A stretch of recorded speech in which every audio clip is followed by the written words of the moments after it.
Have you ever driven down a road and thought, who on earth came up with this name? Well, today we're taking a trip down the Brown Church Road in Waddington, New York, where the story behind the name is a mix of faith, bad paint choices, and one very dramatic lightning strike. Buckle up, because, well, this one's going to be a doozy. Back in the late 1800s, the town of Waddington, New York was a quiet little place where the biggest excitement came from a particularly competitive pie-eating contest at the little fair. That all changed when a traveling preacher named Reverend Ezekiel P. Fogg rolled into town with a wagon full of enthusiasm and a dream to build the most magnificent church Waddington had ever seen.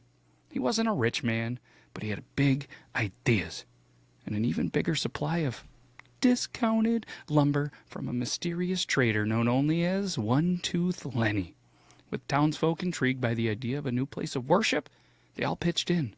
Some they donated nails, other beams, and even an old weathervane shaped like a confused chicken. Now Reverend Fogg had one small problem. Paint. He had just enough money to afford one single color, and unfortunately the cheapest option at the general store was brown. Not a rich, elegant brown. No, this was the kind of brown that made people squint and say, "Is that supposed to be the color?" Nevertheless, the Reverend slathered every inch of that church in the questionable hue. And when it was finished, well, it sure was something. People came from miles around to see the big brown church, as they called it, though some folks whispered that in the right light, it actually looked like a giant loaf of bread. Fun fact break! Waddington, New York sits along the St. Lawrence River, making it a prime spot for fishing, boating, and an epic sunset view.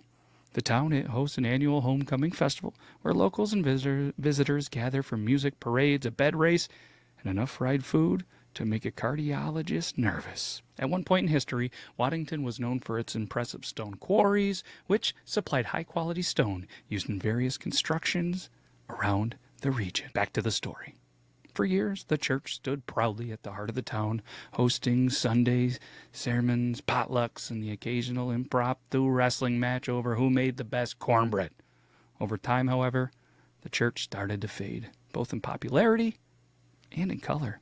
By the time the congregation had dwindled down to just 3 folks and a particularly judgmental cat, the church, it was abandoned. And then one fateful night, a mighty storm rolled in through Waddington, which it always does even to this day, and lightning strikes the old brown church, setting it ablaze in a spectacular but eerily slow fire. The next morning, all that remained was a pile of charred wood and a single slightly melted chicken weathervane, who did look slightly confused. The road leading to the now-vanished church, once called the Main Hill Path, had become so closely associated with the infamous brown building that locals just started calling it Brown Church Road, a name that stuck, even long after the last bits of brown paint had turned to ash.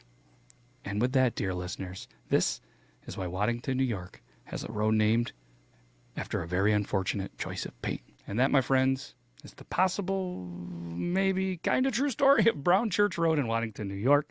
Next time you're cruising down that stretch of road, take a moment to appreciate the history, because behind every street sign, there's a story just waiting to be told. Until next time, keep your eyes on the road, your hands on the wheel, and remember, maybe don't buy that discounted paint.